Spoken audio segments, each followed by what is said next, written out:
Ngayon sa kanyang chipset performance naman. So for this phone, gumagamit siya ng MediaTek Dimensity 7300 5G na chipset. Tapos meron siyang 8GB of RAM and then 256GB of internal storage. Siyempre, tinest out ko din ang phone na to at sa ating mga benchmarks, isa rin siya sa may mas mabilis na performance.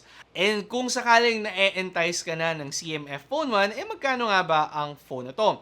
Priced at 17,490 pesos, medyo may discussion tayo for the CMF Phone 1. So, things to consider before buying this phone. Una-una, syempre, first phone to ng CMF. Although, mas tiwala tayo ngayon dahil galing siya sa brand na katulad ng Nothing na nakapag-deliver naman ng magagandang phones over the past years since its release. So, mas kampante na tayo for CMF Phone 1. Nakakatawa yung mga features niya that enable us to customize and personalize our phone at saka para mas madali din yung repair at saka longevity ng ating phone.